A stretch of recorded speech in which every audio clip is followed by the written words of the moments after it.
সুপ্রিয় দর্শক, স্বাগত জানাচ্ছি সম্পাদকীয়তে। আমি ওমর ফারুক। 1996 সালের 15ই ফেব্রুয়ারি নির্বাচনকে ইতিহাসের কলঙ্কজনক অধ্যায় আখ্যায়িত করেছেন আওয়ামী লীগ প্রধান শেখ হাসিনা।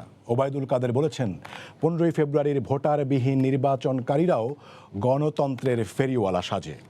স্থানীয় সরকার নির্বাচন সহ সম্প্রতি অনুষ্ঠিত নির্বাচনগুলোর পরিপ্রেক্ষিতে বিএনপি বলছে, আওয়ামী লীগ গণতন্ত্র ও জনগণ থেকে দূরে সরে গেছে। গণতন্ত্র নিয়ে পাল্টাপাল্টি অভিযোগের এই সময়ে আজকের সম্পাদকীয় গণতন্ত্রের ফেরিওয়ালা। আর আলোচনার জন্য আমাদের সাথে স্টুডিওতে আছেন এম এ মান্নান এমপি, পরিকল্পনা মন্ত্রী, এবং Shawkat Mahmud, vice chairman BNP. এছাড়া সেগুনবাগিচা ঢাকা থেকে যুক্ত আছেন রাজেকুজ্জামান রতন, কেন্দ্রীয় কমিটির সদস্য বাসদ। দর্শক, আপনারা ওই আলোচনা বসাতে পারেন, এজন্য আপনাদের ফোন করতে হবে টেলিভিশনে দেখানো নম্বরে। আমরা আলোচনা শুরুর আগে দেখে নিচ্ছি প্রধান শিরোনামগুলো। তিস্তা চুক্তি নিয়ে ফের হতাশার কথা শোনালো ভারত। অভ্যন্তরীণ রাজনীতির ফেরে 1 দশকেরও বেশি সময় ধরে ঝুলে আছে সমাধান। হিস্সা আদায়ে চীনের মহাপরিকল্পনা বাস্তবায়নের দাবি। মুক্তিযোদ্ধা ভাতা 12,000 থেকে বাড়িয়ে 20,000 টাকা করার ঘোষণা প্রধানমন্ত্রী। বললেন, বঙ্গবন্ধুকে হত্যা করে ক্ষমতা দখলকারী জিয়াউর রহমান হরণ করেন ভোটের অধিকার। 1 নয়, 2 মাস পর দেয়া হবে করোনা টিকার দ্বিতীয় ডোজ। আগামী সপ্তাহেই দেশে আসছে পরবর্তী চালান। বয়সসীমা নামতে পারে 40-এর নিচে।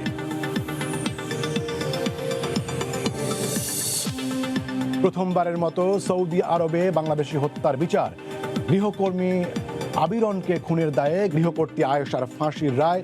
দেশটির নাগরিকদের জন্য সতর্ক বার্তা, বললেন প্রবাসী মন্ত্রী।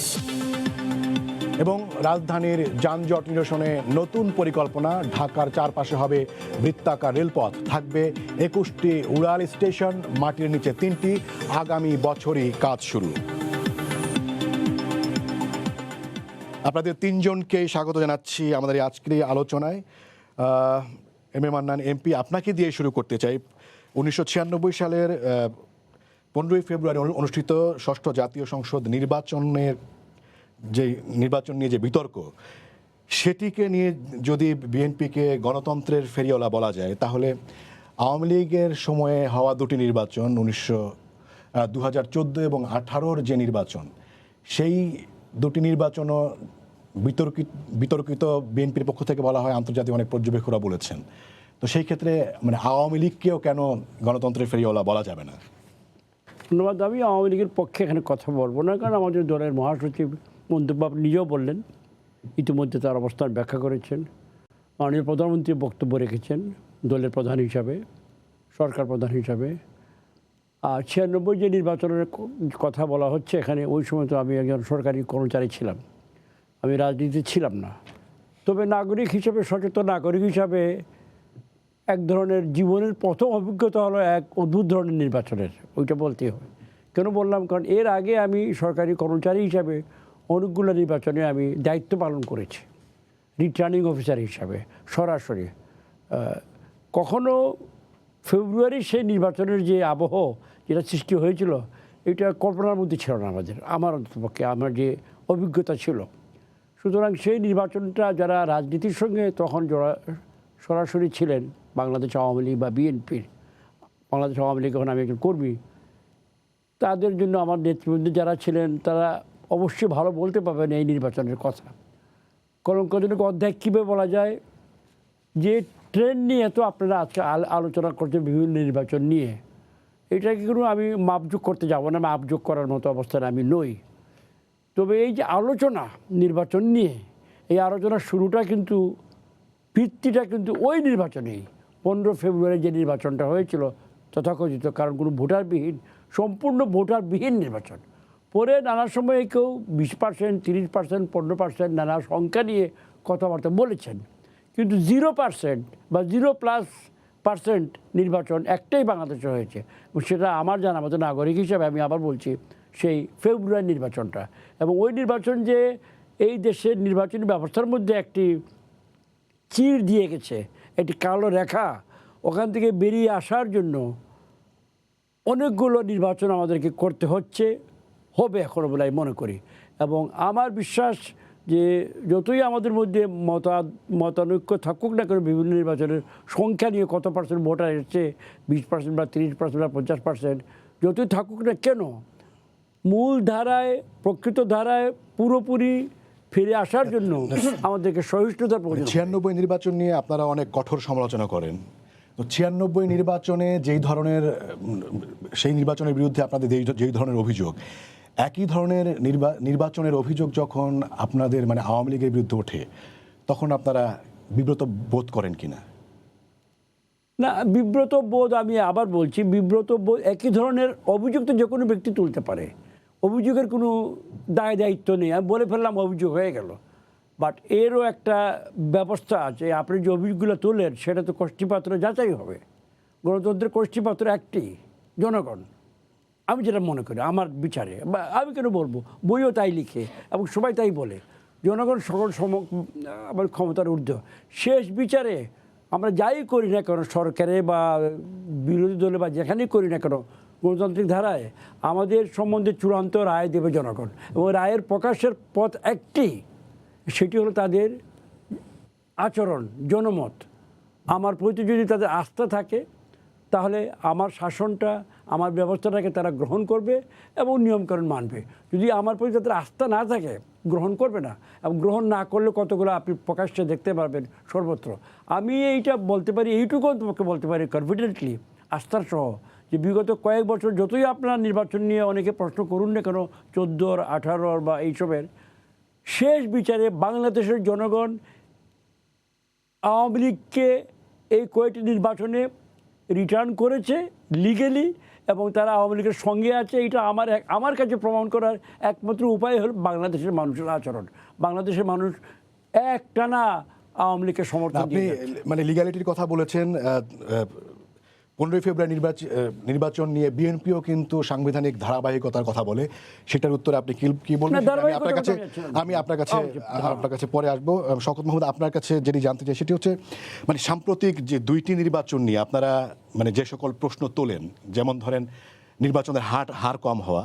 1996 সালে রয়টার্সের রিপোর্ট অনুযায়ী 15 ফেব্রুয়ারি নির্বাচনে ভোটের হার পড়েছিল 10%, এবং আপনারা সমালোচনা করেন যে ভোটের আগেই একদম বিনা প্রতিদ্বন্দ্বিতায় 154 জন 14 সালে নির্বাচিত হয়ে গেছিল, কিন্তু সেই 15 সালেই বিএনপির সময় সেখানে 45 জন বিনা ভোটে নির্বাচিত হয়ে গিয়েছিলেন। অর্থাৎ একই ধরনের অভিযোগ কিন্তু এর আগেই আপনাদের বিরুদ্ধেই উঠেছে। তো সেই জায়গা থেকে এখন আওয়ামী লীগের পক্ষ থেকে বলা হচ্ছে যে মানে মুখে আপনারা গণতন্ত্র বলছেন, কিন্তু আপনারা আসলে গণতন্ত্র বিক্রি করছেন। এর উত্তরে আপনি কি বলবেন? দেখুন, আজকে কোন কনটেক্সটে, কোন পরিপ্রেক্ষিতে, আজকে 15 ফেব্রুয়ারি সেই পরিপ্রেক্ষিতে আমার মনে হয় যে সাম্প্রতিক যে স্থানীয় সংস্থাগুলো, পৌরসভাগুলোর নির্বাচন যেভাবে হয়েছে, সেই আলোকেও কিন্তু বিএনপির প্রতিক্রিয়া হিসাবে এই কথাগুলো এসছে। যদিও আমি মনে করি যে জাতীয় নির্বাচনের সঙ্গে স্থানীয় সংস্থার নির্বাচনের কোনো তুলনা হতে পারে না। 15 ফেব্রুয়ারি নির্বাচন হয়েছিল একটা সাংবিধানিক বাধ্যবাধকতাটা কী ছিল সেটা কিন্তু জানা প্রয়োজন। সেটি হচ্ছে যে তদানীন্তন বিরোধী দল আওয়ামী লীগ, জামাতে ইসলামী সবাই দাবি করেছিল যে কেয়ারটেকার সরকার প্রবর্তন করতে হবে। এখন কেয়ারটেকার সরকার প্রবর্তনের দাবি করে সেই সংসদে যদি সংবিধান সংশোধন বিল আনা যেত, তাহলে কেয়ারটেকার বিল পাশের একটা সম্ভাবনা ছিল। কিন্তু তার আগেই বিরোধী দলরা সংসদ থেকে চলে গিয়েছে। এখন বিএনপি সংসদে একা এই বিল পাশ করার ক্ষমতা রাখে না, কারণ তাদের সেই নিরঙ্কুশ সংখ্যাগরিষ্ঠতা ছিল না। অতএব একটি নির্বাচনের মধ্য দিয়ে ওই বিলটি, সংবিধান সংশোধন বিল পাশ করানোর জন্যই এই 15 ফেব্রুয়ারি নির্বাচনটি করতে হয়েছিল, এবং যেটা বলা হয়েছিল যে নির্বাচনটি করা হচ্ছে শুধুমাত্র তত্ত্বাবধায়ক সরকার ব্যবস্থার বিলটি পাশ করানোর জন্য। এবং এই নির্বাচনটি করা হয়েছিল এইভাবেই যে এটি কোনো নির্বাচনই নয়, জাস্ট একটি সংবিধানকে বা দেশে একটা শাসনতান্ত্রিক শাসনকে অব্যাহত রাখার জন্য নির্বাচন করা হয়েছিল। এবং সেই নির্বাচনে আওয়ামী লীগে বাধা দিয়েছিল, যদিও আওয়ামী লীগ জানে যে এই নির্বাচনের মধ্য দিয়ে সংসদ হবে, সেই সংসদ যত দ্রুত পারে সংবিধান সংশোধন বিল পাশ করবে। তা আওয়ামী লীগ সেখানে বাধা দিয়ে অনেক জায়গায় রক্তাক্ত পরিস্থিতির উদ্ভব হয়েছিল। তারপরে বিলটি পাশ করার পরে খুব দ্রুত সময়ের মধ্যেই বিএনপি সরকার পদত্যাগ করে এবং তত্ত্বাবধায়ক সরকারের যে নতুন ব্যবস্থা প্রবর্তিত হয় তার কাছে ক্ষমতা হস্তান্তর করে। তা না হলে প্রধানমন্ত্রী বেগম খালেদা জিয়া কার কাছে ক্ষমতা হস্তান্তর করে যেতেন? কারণ ক্ষমতা হস্তান্তর হচ্ছে একটা নিয়মতান্ত্রিক শাসনতান্ত্রিক ব্যবস্থার ধারাবাহিকতা থাকতে হবে। যদি আপনি বলেন যে আজকে আমি পদত্যাগ করে ফেললাম, আমার কোনো দায় দায়িত্ব, তাহলে একটা অসাংবিধানিক শাসন চলে আসতো, এবং অসাংবিধানিক শাসন আসার পায়তারা হয়েছিল। এবং তত্ত্বাবধায়কের যে ব্যবস্থাটা আসছে সেটি তো মানে বিরোধীদের আন্দোলনের পরিপ্রেক্ষিতেই নির্বাচন এবং সংবিধানকে সংবিধান সম্মত করার জন্যই। কিন্তু তখন যখন সবাই সংসদে ছিলেন, আমি কথাটা বলছি, যদি এটি করা হতো, সেই নির্বাচনটির বিরোধিতা করা হলো, কিন্তু সেই নির্বাচনের মাধ্যমে যে তত্ত্বাবধায়ক সরকার গঠিত হলো, সেটা বিরোধী দল কিন্তু তার 16 আনা বেনিফিটই তারা নিল, 16 বেনিফিট তাদের দাবি পূরণ হলো। কিন্তু তারা এখনো বলে যে এই 15ই ফেব্রুয়ারি নির্বাচন দেশে একটা কলঙ্কজনক অধ্যায় সৃষ্টি করেছে। তো আমি এই নির্বাচনের এই প্রেক্ষাপটটা এই কারণে বললাম যে অনেকে ভুল বুঝেন যে 15ই ফেব্রুয়ারি নির্বাচন কি করার কোনো দরকার ছিল। তাহলে বেগম খালেদা জিয়া কার কাছে ক্ষমতা হস্তান্তর করতেন? ক্ষমতা হস্তান্তর না করে একটি সরকার বিদায় নেয় কিভাবে? তারপরে কে আসবে? সেটাই তো একটা বড় প্রশ্ন ছিল। এবং তখন একটি কুয়ের ষড়যন্ত্র। দেখি আমরা এই প্রশ্নের উত্তর আমি কথা শেষ, রাষ্ট্রপতির বিরুদ্ধে কু, সেখানে সামরিক বাহিনীর মধ্যে তদানীন্তন সেনা প্রধান এক ধরনের একটা বিশৃঙ্খলার চেষ্টা করেছিলেন, সেটাকে দমন করা হয়েছিল। এখন আপনি যদি 15ই ফেব্রুয়ারি নির্বাচনকে 2014, 2018 নির্বাচনের তুলনা করেন, 14ই ফেব্রুয়ারি নির্বাচনটা দিনের বেলায় হয়েছিল। তো 15ই ফেব্রুয়ারি দিনে মানুষ ভোট কেন্দ্রে গেছে বা সহিংসতার জন্য ভোট দিতে পারে নাই। কিন্তু 2018-তে যেটা হয়েছিল, তো দিনে তো নির্বাচনই হয়নি। এবং চিফ ইলেকশন কমিশনারও পরে বললেন যে এখন থেকে নির্বাচন দিনের বেলায় হবে, রাতে হবে না। তো মধ্যরাতের নির্বাচন করে এটা যদি তুলনা করেন, আমরা নিশ্চয়ই এই বিষয়ে আসবো। আমার মনে হয় যে মানে 15ই ফেব্রুয়ারিকে ঘিরে সবচাইতে বড় প্রশ্ন আমার কাছে সেটি হচ্ছে মানে নির্বাচন কমিশনের যুগ্ম সচিব মনে আছে। আমার কাছে মনে হয় যে মানে এই 15ই ফেব্রুয়ারিকে ঘিরে আমার কাছে সবচাইতে বড় প্রশ্ন সেটি হচ্ছে যে নির্বাচনী ব্যবস্থাকে ঘিরে মানে ক্ষমতাসীন একটি দল একসময় বিরোধিতা করলো, তারপরে ওনারা পাশ করলেন। বিরোধী দলে থাকা এক দল তারা আন্দোলন করে সেটা আনলেন, তারপর পরে তারা আবার বাতিল করলেন। এই যে মানে স্ববিরোধিতা, সেইটার আসলে কি উত্তর, সেইটা আমি এরপর আপনাদের দুজনের কাছে জানতে চাইবো। আমি রাজিকুজ্জামান রতন, আপনার কাছে যেটি জানতে চাই, শওকত মাহমুদ ভাই যেটি বলছেন যে 15ই ফেব্রুয়ারি নির্বাচন আসলে সাংবিধানিক ধারাবাহিকতা রক্ষা করার জন্যই করতে হয়েছিল বিএনপিকে, এবং সেটিকে তিনি আসলে কলঙ্কজনক বলতে নারাজ। আপনি কি বলবেন? ধন্যবাদ। আমাদের খুব দুর্ভাগ্য যে আমরা কোনো শিক্ষাই তার ধারাবাহিকভাবে রক্ষা করি না। শিক্ষার মধ্য দিয়ে যা অর্জন করি, পরবর্তী কর্মকাণ্ডে সেটাকে ধূলিসাৎ করে দেই। যে কারণে আমরা 96 সালে আমাদের যে সবার মিলেই যে আন্দোলনটা ছিল, একটা তত্ত্বাবধায়ক সরকারের অধীনে সুষ্ঠু গ্রহণযোগ্য নির্বাচন করতে হবে। সেই সময় বিএনপি কিন্তু বলেছেন যে তত্ত্বাবধায়ক সরকার এই কনসেপ্ট তারা মানে না, অথবা নিরপেক্ষ বলতে কেউ নেই, পাগল এবং শিশু ছাড়া কেউ নিরপেক্ষ নয়। ফলে তার বিরুদ্ধে একটা ব্যাপক গণ আন্দোলন হয়, এবং আন্দোলনের প্রেক্ষিতে আমরা দেখলাম যে সেই সময় একটা ভৌতিক নির্বাচন হয়, এবং সেখানে 45 জন বিনা প্রতিদ্বন্দ্বিতা নির্বাচিত হয়। আমরা মনে করেছিলাম যে এই অধ্যায়ের এখানে সমাপ্তি হবে, কিন্তু দেখলাম না, অধ্যায়ের সমাপ্তি হলো না, সে নতুন গতিতে এগিয়ে গেল। যে সেই ভৌতিক নির্বাচনের আরো নতুন নতুন রূপ আমরা দেখলাম। এবং সেখান থেকে যদি আজকে বলি যে আমাদের পরবর্তী ইলেকশন যেগুলো হচ্ছে, সেটা 45 জন বিনা প্রতিদ্বন্দ্বিতা নির্বাচিত হয়েছিল একদিকে, আবার পরবর্তীতে এটা দেখলাম আমরা 154 জন বিনা প্রতিদ্বন্দ্বিতা নির্বাচিত হলো। ফলে আমরা শিখলাম কি, আমরা আগের চেয়ে কি আরো খারাপ হওয়ার শিক্ষাটা গ্রহণ করলাম। এখন আমরা একটা ভৌতিক নির্বাচনের পর্যায়ে চলে আসছি। রাতের বেলা ভূত দেখা যেত, আমাদের এখন শুনতাম, কল্পনায় ছিল। তো এখন রাতের বেলা ভূত না হলেও রাতের বেলায় ভোট আছে। আর এখন যে নির্বাচনগুলো হচ্ছে আবার পৌর নির্বাচন সহ, সেগুলো আবার ভীতিকর নির্বাচন হচ্ছে। তাহলে ভৌতিক নির্বাচন এবং ভীতিকর নির্বাচন, তার মধ্যে পড়ে গেলাম। তত্ত্বাবধায়ক সরকারের অধীনে আন্দোলন করেছিলাম কেন? যে আমাদের আস্থার সংকট ছিল। আমরা চেয়েছিলাম এমন একজনের অধীনে নির্বাচন হোক যাতে মানুষ আস্থাটা অর্জন করতে পারে। ক্ষমতাসীনদের অধীনে নির্বাচন যে কখনোই সুষ্ঠু হয় না, তার যদি 11টা উদাহরণ আমরা দেখি, 73, 79, 86, 88, 91, 96, 96, 2001, 2008, 2014 এবং 2018, এই যে এতগুলো নির্বাচন হলো, বলুন তো কোন নির্বাচনটা আপাতত অর্থে হলেও অন্তত সুষ্ঠু হয়েছিল? আপাতত অর্থেও সুষ্ঠু যে নির্বাচনগুলো হয়েছিল বলে অন্তত মেনে নিয়েছিল, সে সবগুলোতেই কিন্তু একটা নিরপেক্ষ তত্ত্বাবধায়ক সরকারের অবস্থান ছিল। আমরা 73 সালে আমরা স্বাধীনতার পরে পরে যে নির্বাচনটা হলো, সেই নির্বাচনটা নিয়েও কিন্তু আমরা খুব অস্বস্তিতে থাকি। তাহলে 1996 সালে বিএনপি যে নির্বাচনটা করে সেটা কলঙ্কের তিলক লাগালো, আর এখন 2000 যদি বলি 2014 কিংবা 2018 নির্বাচনে এটাও কি খুব ভালো কোনো নির্বাচন হলো? আমরা লিগ্যাল একটা স্যাংশন পাই নির্বাচনের মধ্য দিয়ে, কিন্তু লিগ্যাল অ্যান্ড মরাল এই দুটার যখন কনফ্লিক্ট হয়, নৈতিক হচ্ছে না আইনসঙ্গত হচ্ছে? আইনসঙ্গত হলেই সব কি নৈতিক হয়? অনেক বেআইনি আইন আছে, অনেক মানে খারাপ আইন আছে যেগুলোকে পরিবর্তন করতে হয়। এমনকি সামরিক শাসনও যদি বলে যে একটা সামরিক শাসনও তো একটা শাসন এবং এটা ধারাবাহিকতা রক্ষা করার চেষ্টা করব, তাহলে সেটাকে কি আমরা ঠিক মেনে নেব?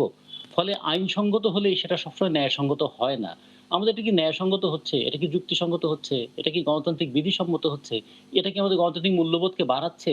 নাকি গায়ের জোরকেই যুক্তিসঙ্গত একটা বিধান দেওয়ার চেষ্টা করা হচ্ছে? ফলে আমরা মনে করি নির্বাচন একটা, মান্নান ভাই খুব ভালো কথা বলেছিলেন যে রায় প্রকাশের পথ কি? আস্থা এবং অনাস্থার বহিঃপ্রকাশ করব কিভাবে? রায় প্রকাশের পথ নির্বাচন, আস্থা এবং অনাস্থার বহিঃপ্রকাশ সেটাও নির্বাচন।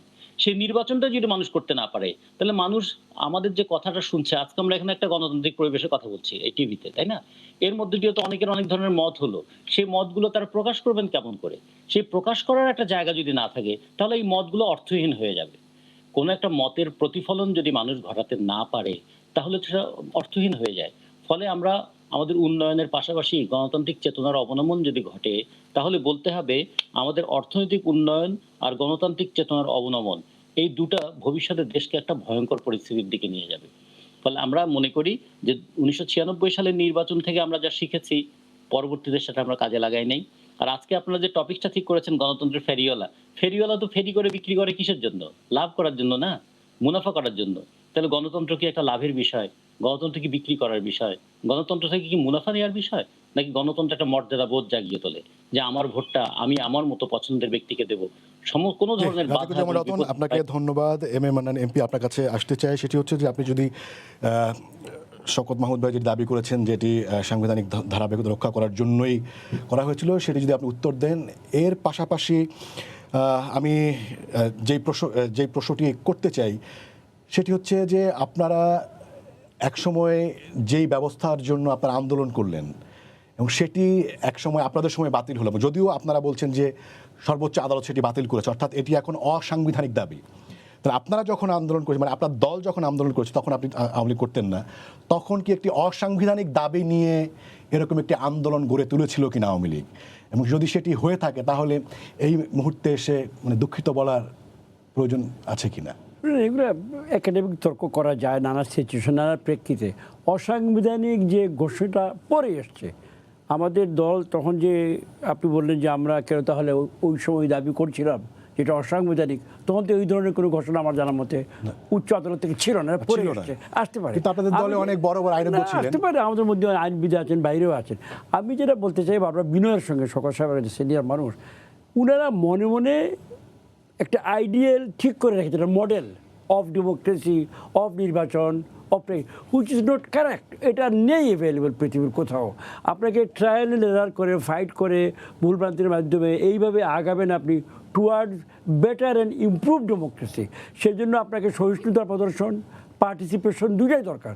আপনি সকালে পার্টিসিপেট করবেন, বিকেলে করবেন না, গুসা করে বেরিয়ে যাবেন, আবার বলেন যে আমি ডেমোক্রেসিতে আছি। এই ধরনের অফ অ্যান্ড অন খেলা বোধ হয় ডেমোক্রেসিতে সম্ভব নয়। আমরা জনগণের যে মূল ইস্যুগুলা, তার সঙ্গে যদি আমাদের রাজনৈতিক দলগুলার সম্পৃক্ততা না থাকে, তাহলে we shall never be able to lead the people. যেমন আনডিভাইডেড ইন্ডিয়া, ব্রিটিশের সময় সব জনগণ চেয়েছিল আজাদি, স্বাধীনতা, যে দলই হোক অক্ষমত্ব ছিল। পাকিস্তানের সময় আমাদের প্রধান দাবি ছিল স্বাধীনতা। এর মধ্যে কত ভুল ত্রুটি থাকতে পারে, কত ভোট আসতে না গেছে, কোনখানে কী হয়েছে না হয়েছে, হাজারো ধরনের ঘটনা হয়েছে। সব কিছু ছাপিয়ে আমাদের মূল দাবি ছিল স্বাধীনতা। এখন আমাদের মূল দাবিটা কি? এখন আমাদের মূল দাবি উন্নয়ন। এখন আমাদের মূল দাবি জীবন মান উন্নয়ন, ফুড, এডুকেশন, বিদ্যুৎ, সড়ক, মানুষের বিশ্বের সঙ্গে যোগদান করা। এখন যদি আমরা এই নুক্তাচিনি করি, এইটা ওইটা নিয়ে দাড়ি কমা নিয়ে আপনি একাডেমিক খেলা খেলতে পারেন, দ্যাট ইজ গুড একাডেমিক খেলা, কিন্তু প্র্যাকটিক্যাল পলিটিক্স এটা মিসফায়ার করবে বলে আমি মনে করি আমার নিজের ইয়েতে। সুতরাং এখানে যেটা আমি বলতে চাই যেটা, যে ঠিক আছে পিক অ্যান্ড চুজ করলে আপনি কিন্তু ত্রুটি পাবেন, আবার ভালো অনেক কিছু আছে যেটা আপনি এড়িয়ে যাচ্ছেন, খালি খারাপটা নিচ্ছেন। সহিষ্ণুতার সঙ্গে গ্রহণ করে, পার্টিসিপেট করে খেলতে আসেন, খেলেন, হারলে হারাটাকে মেনে নেন, তারপরে আবার নেক্সট টাইম আবার প্রিপেয়ার। এই মনোভাব যদি আমাদের মধ্যে না আসে, অন্য নট অনলি ফর দেম, আমার জন্য আমি বলছি, না হলে আমরা এটা করতে পারবো না। কারণ আমি আবার বলছি, যেটা বারবার আমি সাধারণ লোক হিসাবে বলছি, আলটিমেট বিচারক জনগণ, এবং জনগণ গ্রহণ করেছে বলে আমার মনে হয়। কারণ রাস্তাঘাটে জীবন মানে কোথাও আমি অসন্তুষ্টি যে ক্লাসিক এক্সাম্পলগুলো দেখা যায় আমি দেখছি না এখন। সরকারের প্রতি অসন্তুষ্টি, সরকারের প্রতি অগ্রহণযোগ্যতা, যেটা আমরা পাকিস্তানের সময় লক্ষ্য করতাম মানুষের আচরণে, পাকিস্তানের তৎকালীন। আমরা বর্তমান যে শাসক আমরা যারা আছি, আমাদের যে কর্মসূচিগুলো আছে উন্নয়নমূলক বিশেষ করে, তার প্রতি জনগণ শতভাগ সমর্থন দিচ্ছে, উদ্বেলিত।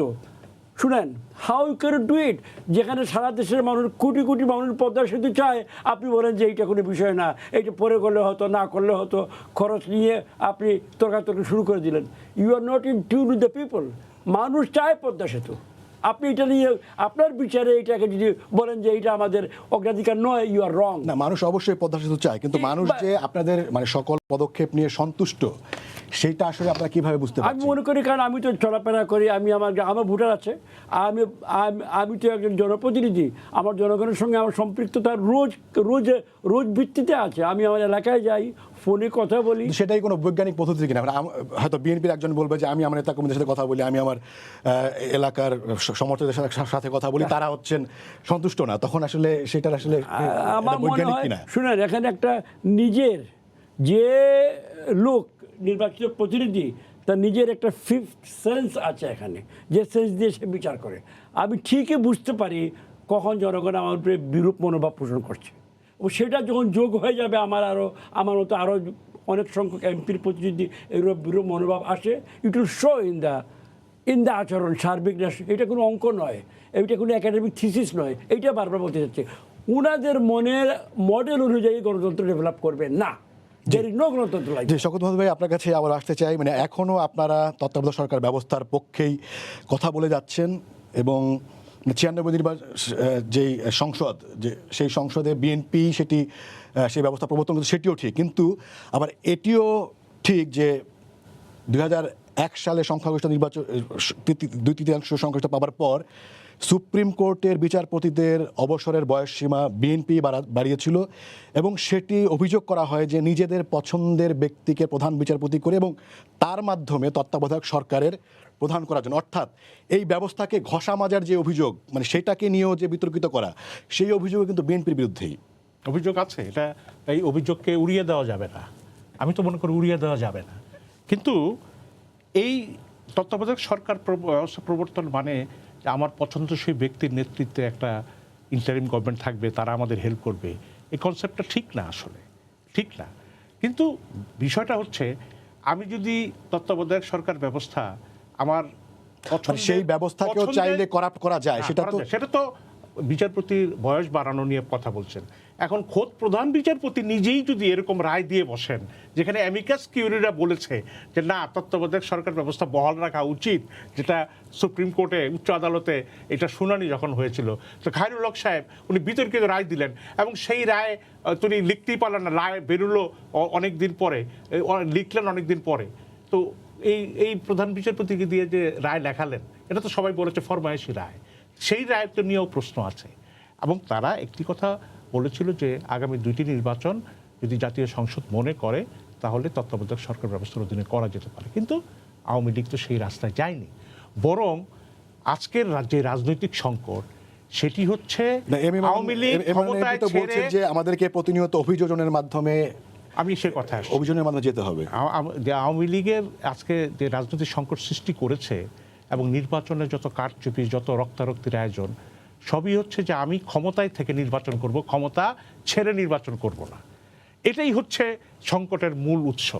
এবং বর্তমান সরকার গত 14-18 তারা কোনোভাবেই ক্ষমতা ছেড়ে নির্বাচন করবেন না। বিএনপি বলেছে আপনারা ক্ষমতা ছেড়ে জনপ্রিয়তা যাচাই করুন, সেই রাস্তায় যাবে না, ক্ষমতার থেকেই নির্বাচন করতে হবে। এবং তাই সেই চেষ্টা তো বিএনপির ভিতরে ছিল, আওয়ামী লীগ সেটা বাধ্য করেছে আন্দোলন করে। না, বিএনপি তো আপনি যদি সরাসরি বলেন যে হ্যাঁ, সে ঘুরিয়ে চেয়েছিল যে একটা পছন্দসই লোক সরকার প্রধান হোক, কিন্তু আমি তো খালেদা জিয়া সেটি চেয়েছিল না, কিন্তু খালেদা জিয়া তো চাইনি যে আমি তত্ত্বাবধায়ক সরকার প্রধান হয়ে আমি এই ক্ষমতায় থেকে যাব এবং আমার কোনো ইয়ে হবে না, তখন তো ব্রিটিশ ডেমোক্রেসির উদাহরণ এখন যেভাবে দেওয়া হয় যে কখনো ক্ষমতাসীনরা যারা বিদায়ী সরকার তারা বিদায় নেয় না, তারা একটা ইন্টারিম গভর্নমেন্ট হিসেবে কাজ করে, যে তাকে রিকোয়েস্ট করা হয় প্রাইম মিনিস্টারকে থেকে যাওয়ার জন্য। এই কনসেপ্টের কথা বলে তারা থেকে যাচ্ছেন, কিন্তু খালেদা জিয়া তো নিজে বলেননি যে আমাকে কিন্তু আমি একটা মানে দায়িত্ব চালিয়ে যাওয়ার জন্য আমি আমার রাষ্ট্রপতি আমাকে বলেছেন। আপনাকে এখানে ডিফারেন্সটা বুঝতে হবে। আমার পয়েন্ট হচ্ছে যে মানে ক্ষমতায় যেই থাক তারাই চাচ্ছে যে তারা ক্ষমতায় থেকে নির্বাচনটা হোক, সেটা বিএনপির ক্ষেত্রে তো সত্য। হ্যাঁ, বিএনপির ক্ষেত্রে সৌদ্র নম্রভাবে, আর আওয়ামী লীগের ক্ষেত্রে সত্য হচ্ছে উগ্রভাবে, যে আমি ক্ষমতাই ছাড়বো না, আমি ক্ষমতাই ছাড়বো না, এটাই হচ্ছে মূল কথা। আর গণতন্ত্রের ফেরিওয়ালা এই কথাটা কিভাবে আসে জানি না, তবে মান্নান ভাইয়ের কথা মনে হল যে উন্নয়নের ফেরিওয়ালা নামেও একটা ফেরিওয়ালা আছে, খুবই ভালো উন্নয়ন বিক্রি করছে। আমাদের এখন যে উন্নয়ন, নানা প্রকল্প নিয়ে কথাবার্তা আছে, এবং অনেক সমালোচক বলেন যে এটা হচ্ছে একটা করাপশন, দুর্নীতিতারিত উন্নয়ন, যে উন্নয়নও হচ্ছে আবার সুইস ব্যাংকেও বিপুল পরিমাণ টাকা জমা হচ্ছে, এখান থেকে টাকা চলে যাচ্ছে বাংলাদেশ ব্যাংক থেকে। উন্নয়নের সঙ্গে যদি অধিকার না থাকে সেই উন্নয়ন নিরর্থক। এটা অমর্ত্য সেনের মূল তত্ত্বই হচ্ছে যে ফ্রিডম ওরিয়েন্টেড ডেভেলপমেন্ট, আপনার অধিকার কেন্দ্রিক উন্নয়ন। আপনি মানুষের অধিকার দিবেন না, কথা বলতে দিবেন না, এবং কোনো কথা বললে বলবেন যে ফেক নিউজ, আবার আপনি উন্নয়ন শুরু করে যাবেন। আমি আপনার কাছে পরে আসবো, আমি একটু যেমন রতন ভাই আপনার কাছে আসতে চাই। আমি আসলে একদমই বেসিক কোশ্চেন আপনাকে করতে চাই, সেটি হচ্ছে মানে ক্ষমতায় থাকলে এক ধরনের নির্বাচনী ব্যবস্থার পক্ষে এবং বিরোধী দল থাকলে এক ধরনের নির্বাচনী ব্যবস্থার পক্ষে, মানে এইটা আসলে কেন, এবং সেটি আসলে এই রাজনৈতিক সংস্কৃতি পেছনে আসলে কি কাজ করে? এর পেছনে আসলে গণতন্ত্রহীনতাই প্রধান কারণ, এবং আরেকটা ভয়ের কারণ হচ্ছে যে সেফ এক্সিট, মানে আমি নিরাপদে ফিরে যেতে পারবো কিনা। ক্ষমতায় তো এসেছি, ক্ষমতায় এসে ক্ষমতাটাকে যেভাবে কাজে লাগিয়েছি, সেই কাজে লাগানোর ফলে মানুষের মধ্যে যে ক্ষোভ থাকে, সেই ক্ষোভের কারণে আমি আবার নিরাপদে ফিরে যেতে পারবো কি, এই ভয় থেকেও পরিকল্পনার মধ্যে যেমন বলছেন যে আমাদেরকে ট্রায়াল এন্ড এররের মধ্যে দিয়ে যেতে হবে, অভিযোজনের মধ্যে দিয়ে যেতে হবে, এক জায়গায় আটকে থাকলে চলবে না, সেই প্রসঙ্গে আপনি কি বলবেন? গণতন্ত্র মানেই হচ্ছে এটা ক্রমাগত অগ্রগতির জায়গা, ট্রায়াল এন্ড এররের মধ্যে দিয়ে। কিন্তু আমাদের ট্রায়ালের চাইতে এররের সংখ্যা যদি বেশি হতে থাকে, যে একের পর এক খারাপ নির্বাচন এবং খারাপ থেকে খারাপতর নির্বাচনের উদাহরণ যদি সৃষ্টি করি, তাহলে কিন্তু ট্রায়াল এন্ড এররটা ওই মানে কারেক্ট মানে রেকটিফাই করার জন্য নয়। আমাদের উন্নয়নের সঙ্গে লুণ্ঠন যখন যুক্ত হয়ে যায়, তখন আমি জবাবদিহিতার জায়গাটা কোথায় পাবো? তখন তো মানুষের মত প্রকাশের একটা জায়গা থাকতে হবে, মত প্রদানের একটা ব্যবস্থা থাকতে হবে। আমরা তো উন্নয়ন ঠিক চাই। যেমন ব্রিটিশরা কত কথা বলেছে না, যে ব্রিটিশরা 1825 সালে রেল আবিষ্কার করার পরে তারা 1854 সালের মধ্যে ভারতবর্ষে রেল স্থাপন করেছে, এবং তারা এটা নিয়ে কত গর্ব করেছে যে তোমাদেরকে সবার আগে আমরা রেল দিয়েছি। এবং তার মানে কি, এই রেল দিয়ে তারা আমাদের উন্নয়নের সাথে সাথে লুণ্ঠন কি চালায় নাই? পাকিস্তানিরা পাট কলেজ স্থাপন করেছে, চিনি কলেজ স্থাপন করেছে, কমলাপুর রেল স্টেশন করেছে, এবং করে উন্নয়নের দশক করেছে। আমরা কি তাতে সন্তুষ্ট হতে পেরেছিলাম? কিংবা এরশাদ তো উপজেলা ব্যবস্থা করে দুর্নীতিকে একদম উপজেলা পর্যায় পর্যন্ত নিয়ে গেছে বলে আমরা বলেছিলাম। রাস্তাঘাটের কত উন্নয়ন করেছে। ফলে এই সমস্ত উন্নয়নও কিন্তু উন্নতির সঙ্গে একটা ভীতি তৈরি করে। সেই উন্নতিটা কার এবং ভীতিটা কার মধ্যে? উন্নতিটা যেমন একদিকে অবকাঠামো উন্নতি হয়, আর একদিকে কিছু ব্যক্তি মানুষের, গোষ্ঠী মানুষের অর্থনৈতিক উন্নতি হয়, আর সাধারণ মানুষের মধ্যে একটা ভীতিকর পরিবেশ থাকে যে সমালোচনা করা যাবে না, প্রতিবাদ করা যাবে না, তাহলে বিপদ হতে পারে। ফলে এটা তো একটা গণতান্ত্রিক পরিবেশের মানে জন্য সুখকর নয়। তাতে করে হয় কি, শাসক গোষ্ঠী কিন্তু স্বস্তিতে থাকে না, সেও সবসময় পাতা পড়ার শব্দে আটকে ওঠার অবস্থা তৈরি হয়। সে কারণে ছোটখাটো প্রতিবাদকেও তারা সহ্য করতে পারে না। আমরা তো এই বিতর্কটা করতে চাই। গণতন্ত্রের সবচেয়ে বড় সৌন্দর্য হচ্ছে সে বিতর্ক। যেমন এখানে বসে আমরা মান্নান ভাই একজন মন্ত্রী, তার সামনে তারা আবার সমালোচনা। জি রতন ভাই, আমরা যদি একদমই যদি প্রসঙ্গে থাকে, আমি যে জায়গাটা জানতে চাচ্ছি সেটি হচ্ছে যে আমরা গণতন্ত্রের কথা বলছি, এবং সেইখানে মানে রাজনীতিবিদরাই, আপনিও একজন রাজনীতিবিদ, সেই ক্ষেত্রে মানে অনির্বাচিত ব্যক্তিদের নেতৃত্বে তত্ত্বাবধায়ক সরকার হবে বা নির্বাচনী ব্যবস্থার একটা ব্যবস্থা থাকবে, সেটিকে আপনি এখনো মানে সমর্থন করছেন? না, এটা হলো আমাদের ট্র্যাজেডি। মানে আমরা রাজনীতিবিদরা, যেমন ধরেন পার্লামেন্টে ব্যবসায়ীদের এমন প্রাবল্য হয়েছে যে ব্যবসায়ীরা পার্লামেন্টে বসে তারা তো ব্যবসার বাইরে অন্য কিছু করবেন না, সেটা একটা দিক। ঠিক তেমনি রাজনীতিবিদরা যে ঠিক রাজনীতি চর্চা না করলেই তো তখন এই প্রশ্নটা আসে, তত্ত্বাবধায়ক সরকার প্রশ্নটা কেন এসেছিল 1991 সালের নির্বাচনের সময়, এই বিষয়টা কেন এত বেশি করে এলো? তার আগে তো আমরা দেখেছিলাম যে হঠাৎ করে রাতের অন্ধকারে সালাম দিয়েও ক্ষমতায় বসে যাওয়া যায়, সেটা কি ছিল না? তো সেগুলোর হাত থেকে আমরা দেশকে বাঁচাবো কেমন করে, আমরা গণতান্ত্রিক চর্চাটা করবো কেমন করে? এই জন্য বলা হয়েছিল এটা মানে ইন্টারিম গভর্নমেন্ট, অনির্বাচিত সরকার, এটা ঠিক, কিন্তু এটা অন্তর্বর্তীকালীন সরকার, এটা কোনো চিরস্থায়ী সরকার নয়। নির্বাচিত স্বৈরাচারও হতে পারে, অনির্বাচিতও স্বৈরাচার হতে পারে। তাহলে স্বৈরাচারী ব্যবস্থাটা আছে কিনা সেটা আমাদের দেখতে হবে। একটা গণতান্ত্রিক ব্যবস্থা উত্তরণের স্বার্থে আমরা কি কি করতে পারি। কিন্তু আমরা তো দেখলাম যে 2008 সাল থেকে 2020 সাল পর্যন্ত দেশের উন্নয়ন কি হয় নাই? মাথা পিছু আয় কি বাড়ে নাই? আমাদের জিডিপি কি বাড়ে নাই? আমাদের এগুলো আমরা বললে আমরা পদ্মা সেতু কি হচ্ছে না? এগুলো সবই হচ্ছে। জি রতন ভাই, আপনিও উন্নয়নের প্রশ্ন তুলছেন, আমি এম এ মান্নান এমপি আপনার কাছে আসতে চাই। সেটি হচ্ছে তাহলে জি যে উন্নয়ন নিয়ে মানে দুইজন এই প্যানেলে দুইজনই প্রশ্ন তুলেছেন সেটির মানে যথার্থতা নিয়ে, এবং ট্রায়াল অ্যান্ড এররের কথা বলা হচ্ছে। আপনি বলছেন যে ট্রায়াল অ্যান্ড এররের মধ্যে যেতে হবে, কিন্তু বলছে যে এররটাই বেশি হচ্ছে, একের পর এক নির্বাচন খারাপ থেকে খারাপতর হচ্ছে।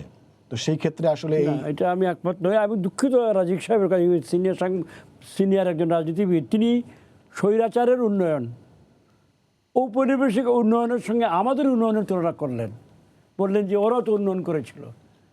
কেন করেছিল ব্রিটিশরা রেললাইন স্থাপন, পাকিস্তানিরা কোথায় কী করেছিল উনি ভালো করে জানে, আমার চেয়ে বেশি জানে। আমরা কি করছি? আমরা ঘরে ঘরে বিদ্যুৎ জ্বালাচ্ছি।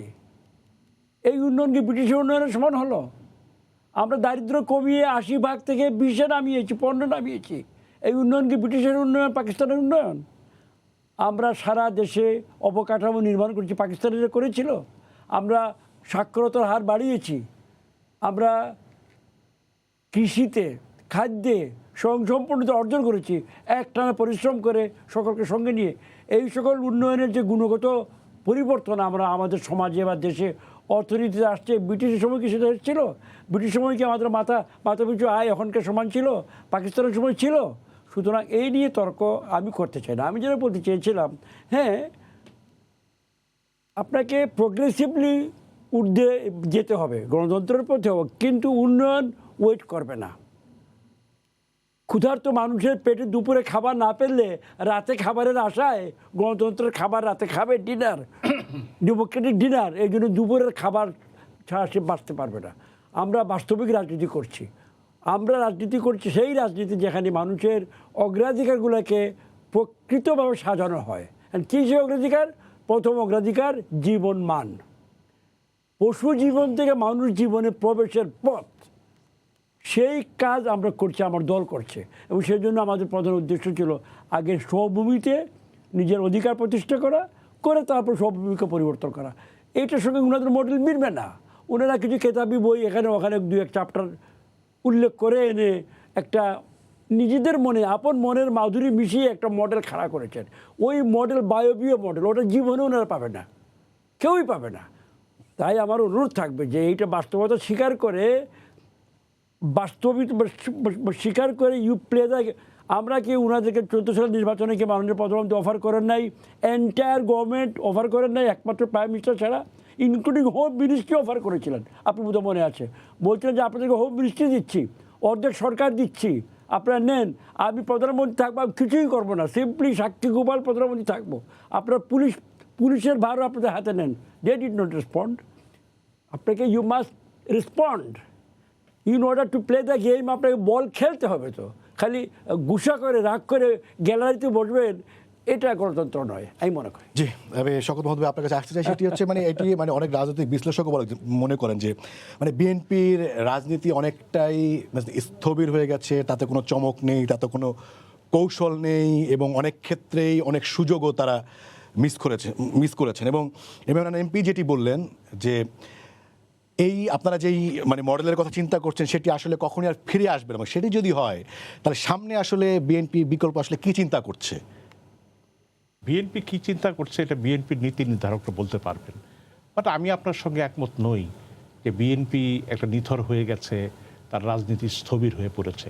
যদি আপনার কথাই সত্য হতো তাহলে সরকারের এত অ্যাগ্রেসিভ হওয়ার দরকার কি ছিল?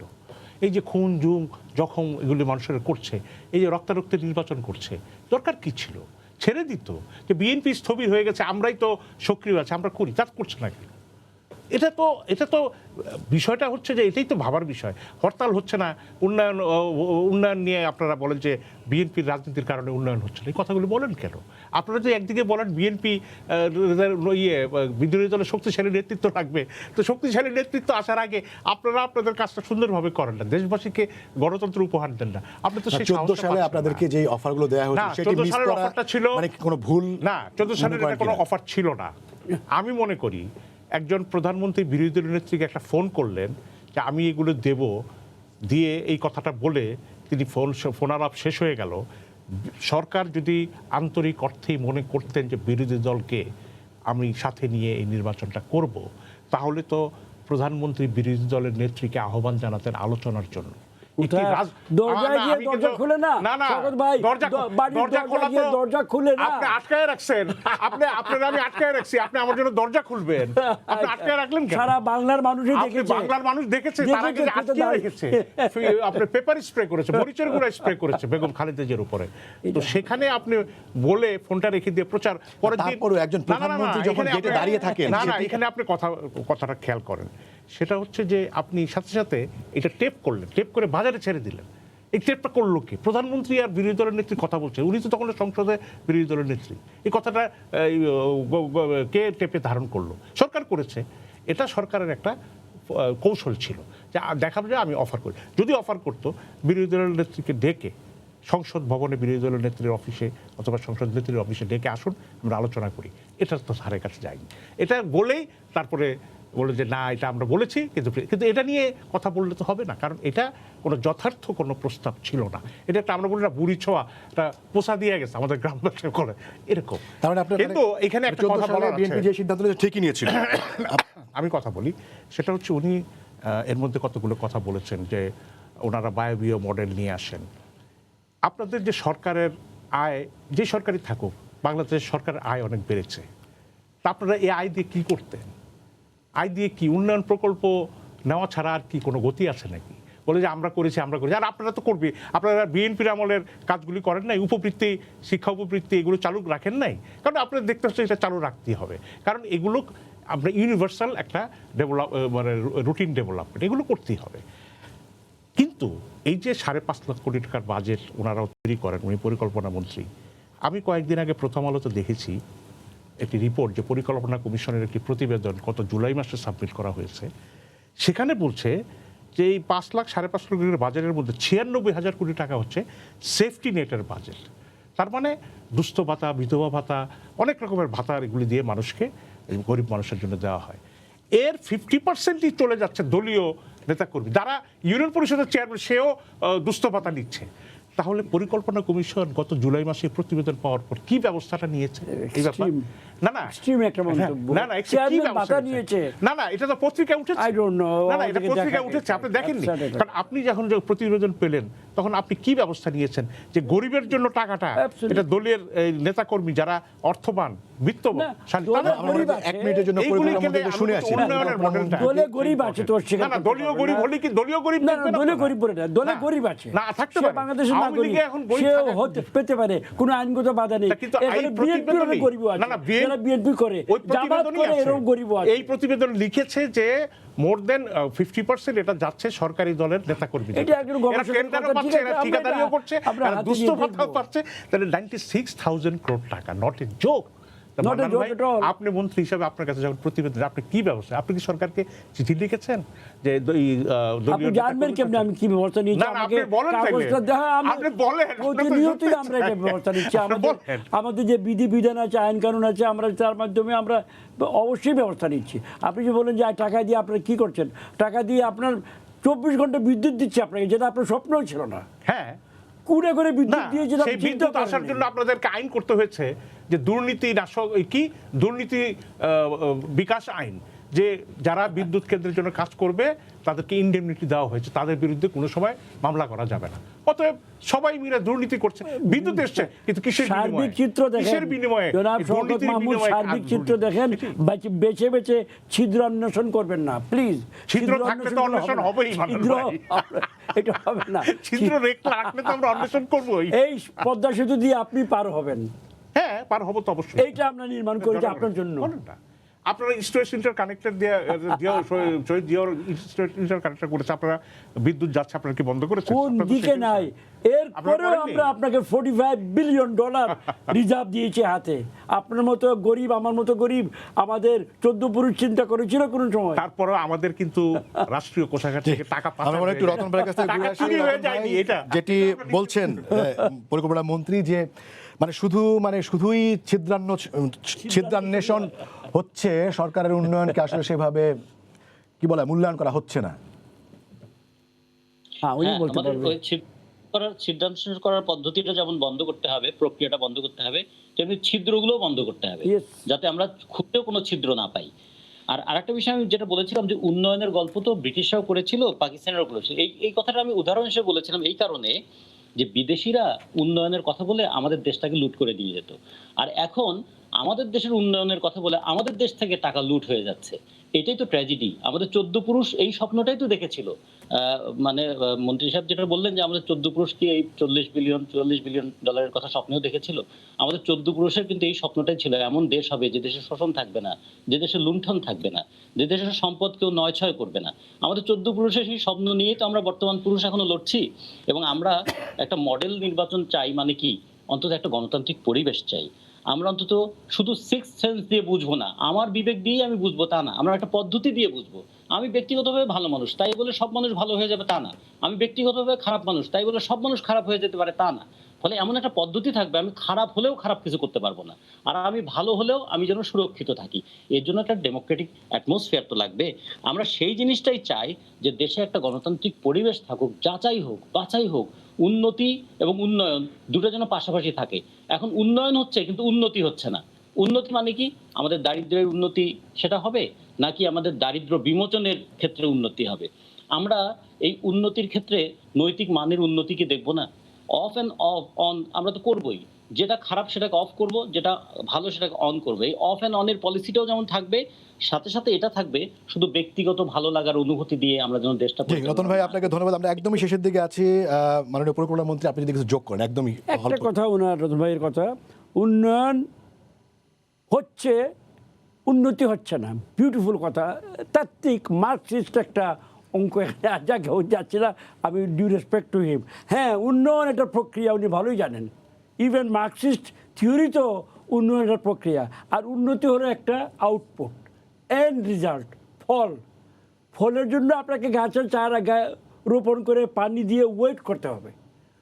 ঠিক তেমনি উন্নতি যেটা আলটিমেট ফল, যেটা উনি চাচ্ছে, আমি চাচ্ছি, ন্যায় বিচার, সহিষ্ণুতা, ডেমোক্রেসি, অন্যান্য কথাগুলো, দ্যাট আউটপুটের জন্য আমাকে গাছের চারাটা, উন্নয়ন যেটা কথা উনি বললেন, সেটা লাগিয়ে পানি ঢেলে। পরিকল্পনা মন্ত্রী M A Mannan, MP Shawkat Mahmud এবং রাজিকুজ্জামান রতন, আপনাদের তিনজনকেই অসংখ্য ধন্যবাদ। দর্শক, আপনাদেরও ধন্যবাদ জানিয়ে শেষ করছি আজকের সম্পাদকীয়। আগামীকাল আবারও দেখা হবে রাত 10টায়। দেখার আমন্ত্রণ রইল। শুভরাত্রি।